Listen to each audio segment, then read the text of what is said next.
Noong nakaraang linggo sa mga kapatid namin o mga kapatiran, mga bisita na wala po dito ay na-highlight po natin yung iba yung pagpapagal ni Pablo at kanyang in-encourage si Timoteo na magsilbi, maglingkod, na may kaugnay sa kabanalan at pagiging makadiyos, na kung saan ang nag-motivate ni Pablo at kanyang pinasa rin po ni Timoteo na uri ng motivation ay yung hope na nabanggit po dito, yung pag-asa na nabanggit po dito na nakaangkla sa karakter ng Diyos. At nung nakaraang linggo, ating natalakay yung unang bahagi po dito that we must labor faithfully because of the hope in the living God. At nagkaroon tayo ng survey, biblical studies tungkol po sa phrase na living God, kung saan doon nakaangkla yung Kristiyanong pag-asa na mag-motivate natin kung bakit walang humpay, walang atrasan kung maaari, may katapatan po na pagpapagal, bagamat maaring may halong sakripisyo as long as matapat na pagsunod sa mga mandato ng Panginoon sa atin, churchman o individual na mga manampalataya, kasi napakatibay yung nasandigan ng ating pag-asa, mga kapatid, ang Diyos mismo. At isang Diyos na pinapakilala po ni Pablo dito na hindi patay na Diyos.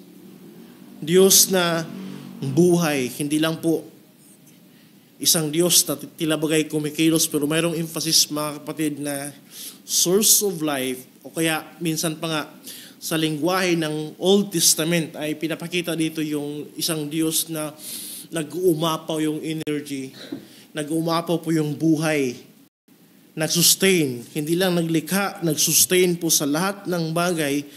But atin nakita nung nakaraang Sunday, ultimately, ito po'y pinahayag sa resurrection ng ating Panginoon Hesus.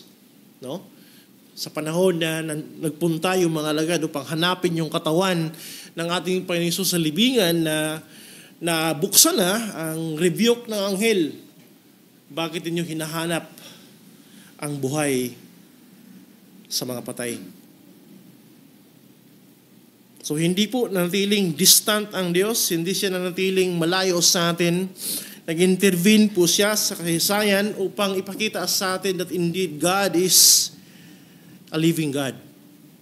At higit po itong natupad, mga kapatid, sa pagparito ng ating Panginoon Hesus sa isang salvific na purpose o mission upang tayo ay iligtas.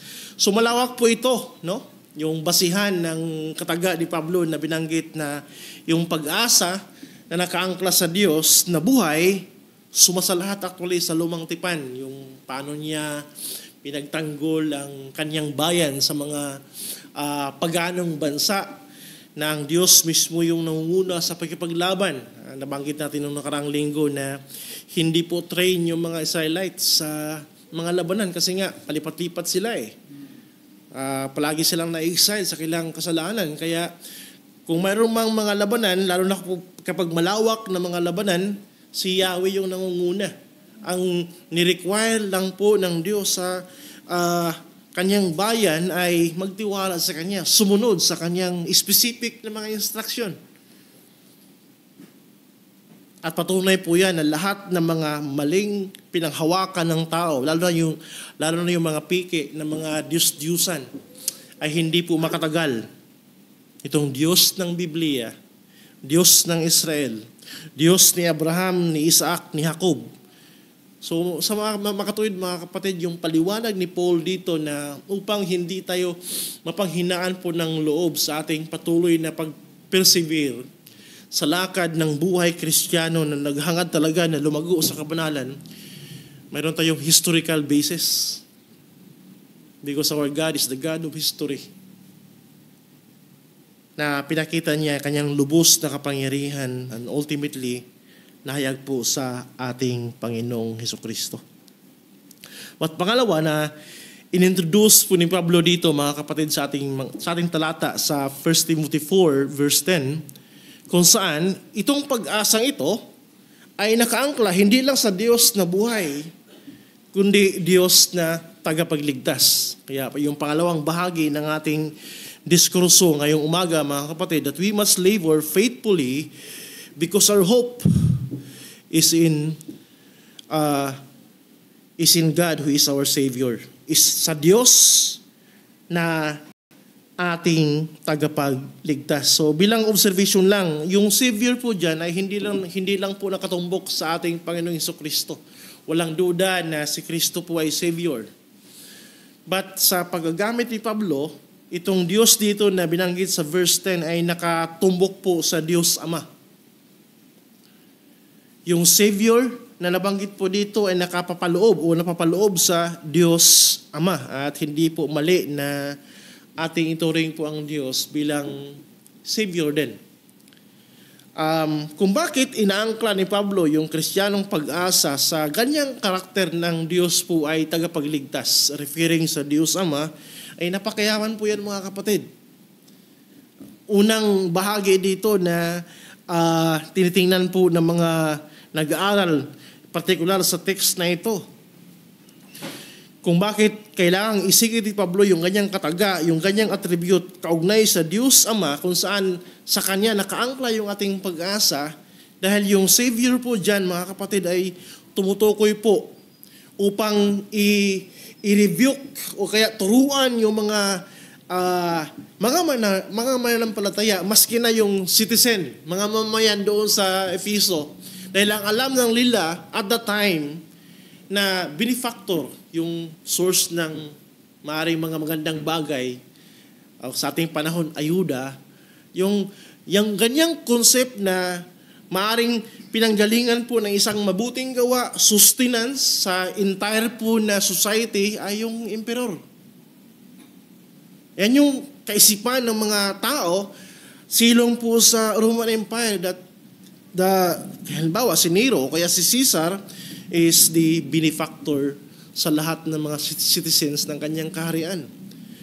Pero sa pag-emphasize po ni Pablo that God is the Savior of all people, ay pagpapakita po dito na ultimately hindi po ang pangunahing leader ng bansa ang source ng lahat ng mabuting bagay, but it is God Himself. It is God Himself. Dalawang bagay po ang gusto nating makita, gusto kong hugutin po dito mga kapatid, dahil mayroong ilang mga interpretation na sa ating judgment at sa mismong plain po na pagbasa ng talata dito ay hindi po akma yung kailang mga paliwanag. Dahil sa mga talatang ito ay dito po lumalabas yung mga maling conclusion that God save people universally. Okay? Kasi kung inyo mapansin po dyan, na nabanggit ni Pablo sa bandang gitna, nakalagak ang aming pag-asa sa Diyos na buhay na siyang tagapagligtas ng lahat ng tao, mayroong bawi o kaya progress, lalo na ng mga nananampalataya. So, tinitake po ito ng ganong mga ngaral na ng hawak ng ganong view na talaga ang Diyos po ay iligtas niya po ang lahat universally. So mayroong mga pinanghawakan sa history that darating talaga ang araw na wala nang mapunta po sa apoy ng impyerno. So mayroong ganyang mga paliwanag na i-reconcile ng Diyos ang lahat ng bagay, pati nga ang kaaway. Mayroong ganyong view na medyo extreme, na pati po ang kaaway ng Diyos ay kasama sa redemption. Dahil nga, kabilang po yan sa kanyang universal love. At alam po natin na hindi po yan faithful na paliwanag sa testimonya ng Diyos from the entire scripture mula pa sa lumang tipan hanggang sa dumating po ang ating Panginoon Yesus. Pangalawang view na makikita din po nating mali, na nagtuturo pa rin ng universal salvation na without exemption, na lahat ng individual na mga mananampalataya ay saklaw sa ginawa pong pag-aalay ni Kristo doon sa krus ng Kalbaryo. So yan yung tinatawag na universal salvation pa rin, pero effective lamang sa mga sumampalataya. Yan yung kinuha nila sa talatang ito mga kapatid. Pero again, sa mga testimonya rin ng ating pinanghawakan sa salita po ng Diyos, hindi rin po uubra yung ganong paliwanag. Kung binayaran ni Kristo ang bawat individual na mga tao, lahat ng kanilang kasalanan, bakit pa hahantong sila sa katulan? kung sila po ay binayaran na. Doble na yung bayad. Binayaran na ni Kristo. Pero babayaran nila for all eternity doon sa apoy ng impyerno. Hindi rin po maaari na ganun yung take po natin dito, mga kapatid. As sa aking pagsusuri ng passage na ito, ako ay convinced na ang Savior dito ay mayroong dalawang level. Mayroong dalawang paggagamit. Una, Savior in a sense ng common grace, referring po sa lahat ng mga mananampalataya, including yung mga unbelievers. At kung bakit si Pablo po ay mayroong ginawang distinction, tapos ginamit niya yung word na especially. Sabi niya, na siyang tagapagligtas ng lahat ng tao, lalo na ng mga mananampalataya. Dalawang degree po yan, mga kapatid, na uri ng pagiging Savior ng Diyos. Yung una ay pumatungkol po sa physical na uri ng pagiging tagapagligtas. At rampant po yan sa Old Testament. Hindi lang po ginamit yung katagang Savior sa Biblia exclusively for spiritual use.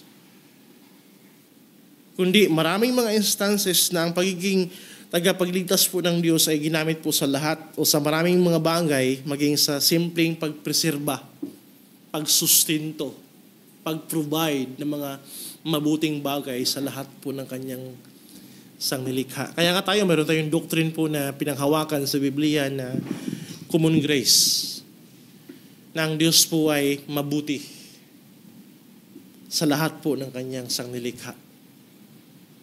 Kung bakit biyaya pa rin yun, biyaya in a sense kasi nga, bigay man, hindi pa rin karapat-dapat dahil nga tayo po'y bagsak sa kasalanan. Kaya nanatiling o anuman yung mabuting bagay galing sa Diyos na tagapaglikha at nag-provide siya sa ating mga pangaraw-araw na pangangailangan. Sumikat po yung araw tuwing umaga, libreng hangin, so on and so forth. Yan po yung ekspresyon ng kabutihan ng Diyos na nag-fall maging sa mga masama, maging sa mga tao ng Diyos. Kaya common grace para sa lahat. Wala pong pinipili. Pero yan pa rin ay biyaya dahil nga hindi po karapat-dapat kahit po sino man na naging recipient ng common na mga biyayang ito. Pero inyong mapansin na saklaw pa rin siya sa paggagamit po ni Pablo, pagpanindigan ni Pablo na pasok pa rin siya na basihan ng Kristiyanong pag-asa kung saan po nakabase yung ating pagpapagal o motivation ng ating pagpapagal. Sa mga katuwid, ang gustong ipakita ni Paul sa atin, mga kapatid, na ang Kristiyanong pag-asa na nakasandig po sa ating Diyos, maski na sa plain observation po sa araw-araw, pati na sa buhay ng mga mananampalataya, makita mo ang kabutihan po ng Panginoon. Na ang bawi naman dito na paliwanag kung ganyan ang sinasandigan, kung ganyan ang tinutungtungan ng Kristiyanong pag-asa na sa isang Diyos na mabuti, maging sa mga masamang tao, how much more sa mga mananampalataya. Kaya anuman yung mga maobserbahan po nating mabuting bagay na tinatamasa, kahit po ng mga hindi mga mananampalataya, mga kapatid, tayo bilang mga Kristiyano, matuto tayong mag-appreciate. Ang naging mali po sa ating mga pinanggalingan dati ng mga simbahan, na kapag may prosperity sa lipunan, maging sa mga hindi mga mananampalataya, mayroon tayong isipan na galing yan sa demonyo. Mali po yun na konsepto. Yan yung mga konsepto ng mga fundamental dati, mga fundamentalist. Na anumang kabutihan na mayroon po sa lipunan, maging sa mga hindi mga mananampalataya, inattribute na tila bagay galing sa diablo. No. Maliwanag po ang scriptures, mga kapatid. Ngayon ay galing sa Diyos. Galing po sa Diyos ng kaniyang kabutihang loob maging sa mga hindi karapat-dapat. Kaya We have something in common na ipakita sa mga tao kahit po sila hindi mga mananampalataya, maging sa ating evangelism, na mapukaw sila, maakay sila, gamit yung kailang araw-araw na karanasan na kahit paano, yes, maraming problema, pero hindi po magmaliw, hindi nagmaliw yung kabutihan po ng Panginoon. At madalas yan yung ginamit po ni Paul sa kanyang evangelism sa mga paganong mga tao, paganong bansa. Yung creation ng Diyos. Minsan pa nga, umapi na si Pablo sa mga bunga ng mga ani, ng mga pagtatanim, gaya ng ating inawit kayo na sa pangalawang awit, na yung harvest. Winter po yung lahat na uri ng kabutihan sa Diyos. Education, attainment po natin, mga uri ng klase-klaseng trabaho na nagbigay po ng sustenance sa pangaraw-araw maging sa buhay ng pamilya o kaya sa individual. Lahat ng po yan ay maring magamit po. Ang kagandahan lang po sa mga Kristiyano ay mayroon tayong malalim po na pagbasa, pagtingin sa ganung mga bagay na kung saan ang verdict ni Paul sa mga hindi mga manampalataya, bagamat araw-araw nakatikim ng kabutihan po ng Diyos, ang sabi ng Romans 1, they neither glorify God and giving thanks to Him. Pero sa atin ng mga manampalataya, tingnan po natin ang mundo. Yes, bagsak, maraming issue, maraming problema. Pero sa panahon na mayroon kang makitang ni katitingman na kabutihan, sasamba ka. Magpuri ka. Dahil maging sa ganung mga bagay, nakita mo na ang Diyos ay pawang mabuti. Maging sa kanyang mga nilikha, pati na yung mga hindi karapat-dapat. At kasama po yan sa pundasyon, tinitindigan po ng Kristiyanong pag-asa ang kabutihan. Pero huwag natin kalimutan, mga kapatid, na mayroong degree dito na pinakita ni Pablo. Pangalawa, na ating makita, hindi lang po isang pag-asa na nakabase sa Diyos na mabuti sa lahat ng tao, but ultimately, isang uri po ng pag-asa na nakatindig, nakaangkla sa Diyos.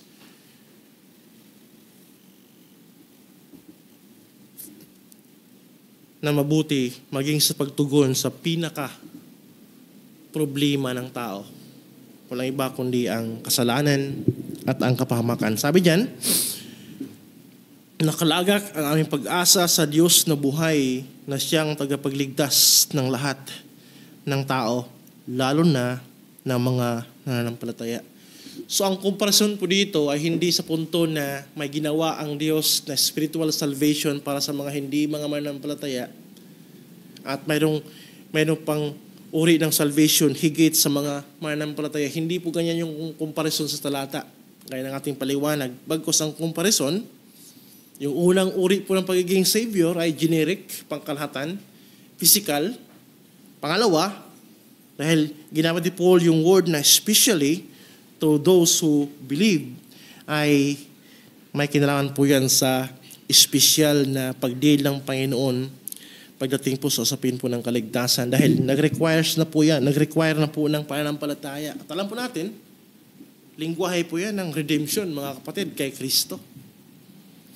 So, kung inyong makita na yung dala po nito, yung resulta nitong uri ng pasalamat, kung maaari mo nang sambahin ng Diyos, pasalamatan ng Diyos, o kaya magbunga ito ng masigabong uri ng paglilingkod, kung masdan mo lang yung kanyang kabutihan sa kanyang kabuuan ng nilikha, how much more sa usapin po ng spiritual na kaligtasan? Di ba? Kasi kung inyong tinan po yung aklat ng Revelations, mga kapatid, dalawa yung pruiba o kaya dahilan kung bakit tayo ay sasamba sa Diyos. Pero hindi po siya hiwalay, o dapat nga hindi putol sa Revelations 4. Apokalipsis sa Tagalog.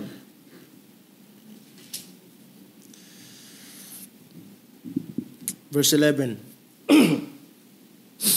Ang sabi dito, karapat-dapat ka, O Panginoon at Diyos namin, na tumanggap ng kaluwalhatian at karangalan at kapangyarihan.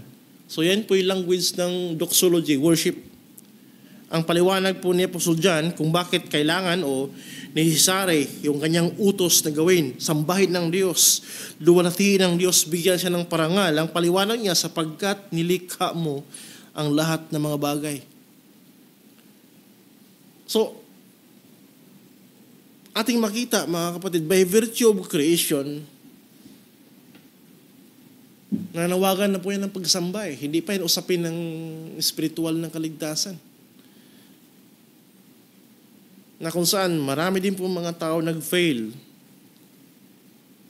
Bagkus pa nga ang revelation po ng Scripture, in light sa ganyang uri ng kabutihan po ng Diyos, maraming mga tao, sinisisi pa nila kung bakit sila naisilang ng mundong ito.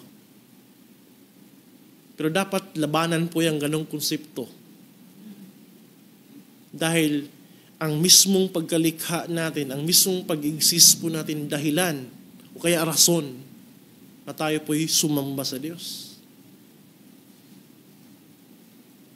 Pero hindi po tumigil ang scriptures, mga kapatid, tungkol dyan. Sabi niya, sapagkat nilikha mo ang lahat ng mga bagay at dahil sa iyong kalooban ay nabuhay sila at nalikha. Pagdating po sa sunod po na chapter, inyong makita sa chapter 5:13 o sa verse 12 na nagsasabi na may malakas sa tinig ang kordero ay napinaslang ay karapat-dapat tumanggap ng kapangyarihan, kayamanan, karunungan, kalakasan, karangalan, kaluwalhatian, kapurihan. Again, language po yan ng worship at ang bawat bagay na nilalang na nasa langit at nasa ibabaw ng lupa at nasa ilalim ng lupa, na nasa ibabaw ng dagat at lahat ng mga bagay na nasa mga ito ay narinig kung nagsasabi sa Kanya na nakaupo sa trono at kordero ay ang kapurihan, ang karangalan, kaluwalhatian, at kapangyarihan magpakailanman.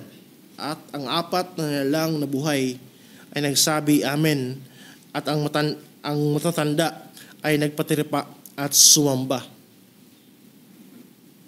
But inyong balikan po yung verse 9. Anong nangyari sa chapter 5 ng Revelation? At sila'y nag-aawitan ng isang bagong awit na nagsasabi, ikaw ay karapat-dapat na kumuha sa aklat at magbukas ng mga tatak nito sapagkat ikaw ay pinatay.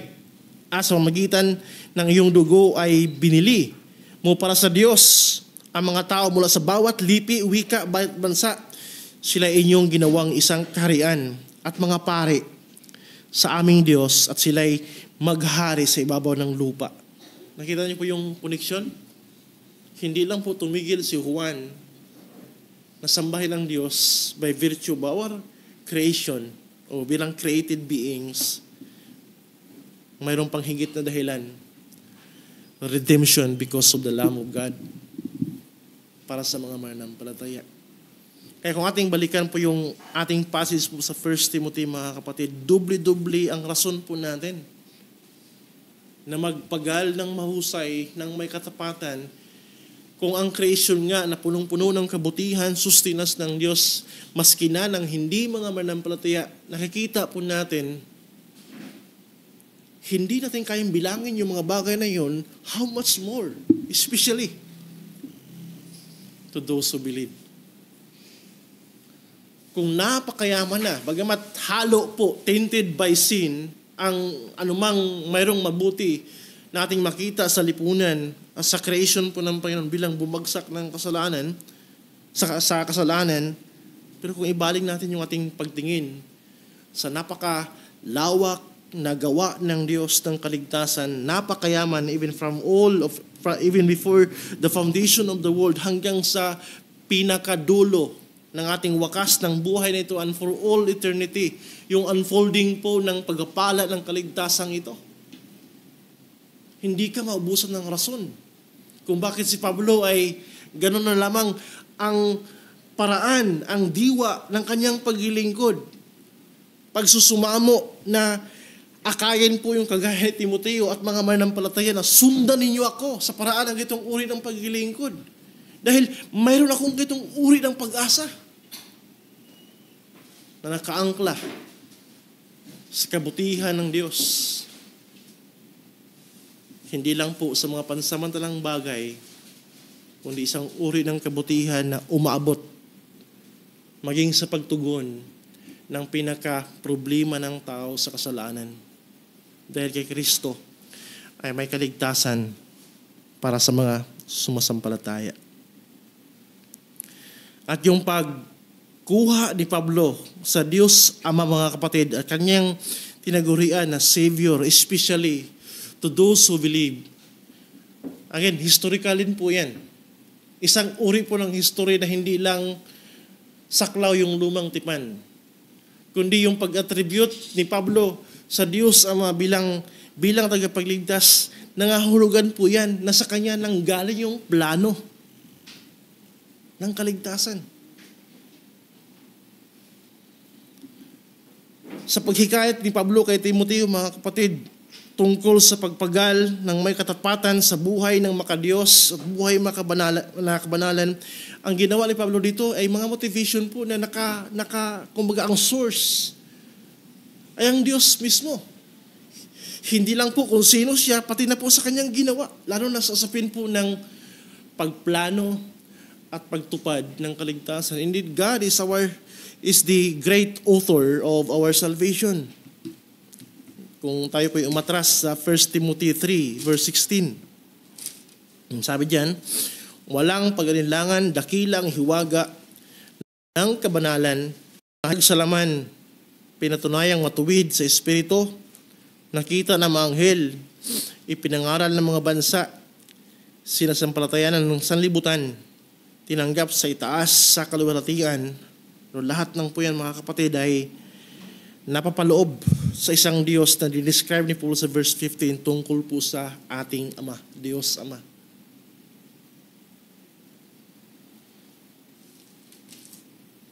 At titimbangin po natin palagi.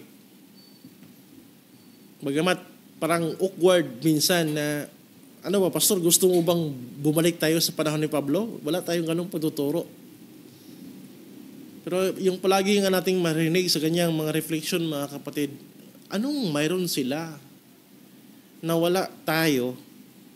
Sila, napakarami silang rasong pwedeng ibalandra upang hindi sila maglingkod. At sa ating tingin po, maunawaan po yon. Because they were in the midst of persecutions. Pero sa panahon o sa ganong uri po ng pananampalataya at paglilingkod, hindi ganon yung ibig sabihin po ni Pablo na ating sundan. No? Na ating unawain po na okay lang na magpalya tayo sa maraming bagay sa usapin po ng paglilingkod dahil napakabigat yung ating mga sirkumstansya. In fact, kung ating timbangin, napakagaan nga yung ating mga circumstances sa ngayon. Kung ating timbangin, ikumpara sa mga tao ng Diyos during the time ng mga pagsubok.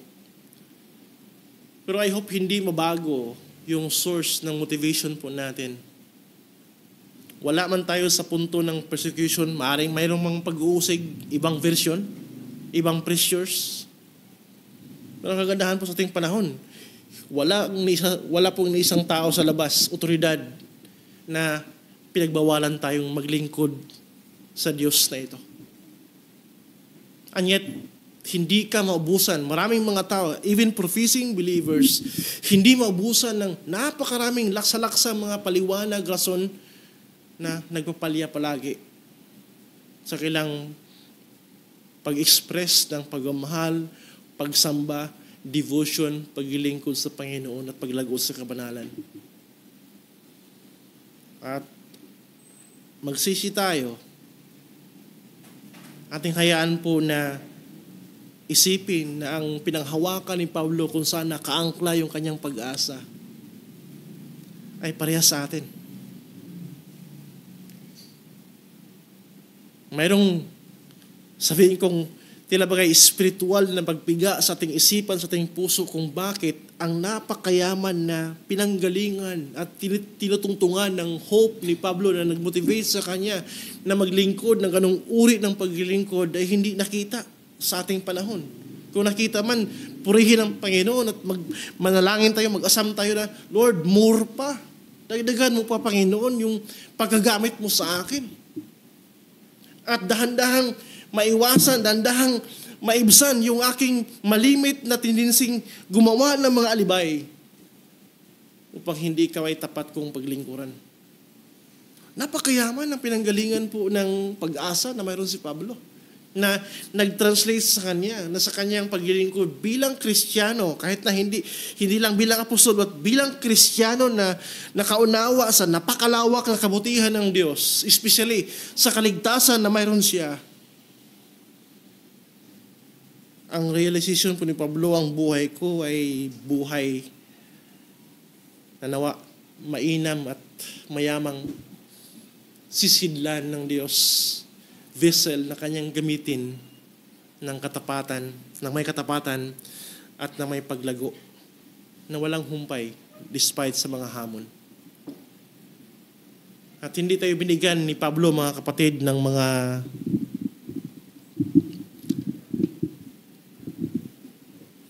source ng ating pag-asa o pundasyon ng ating pag-asa na mas mababa kaysa Diyos. Ang pag-asa kung saan nakaangkla ang Kristiyanong pag-asa ay sa Diyos mismo. Hindi sa mga bagay tungkol sa Diyos, but God Himself. Yan yung malinaw po na pinakita sa talata. Sapagkat dahil dito ay nagpapagal kami at nagsisikap sapagkat nakalagak ang aming pag-asa sa Diyos na buhay,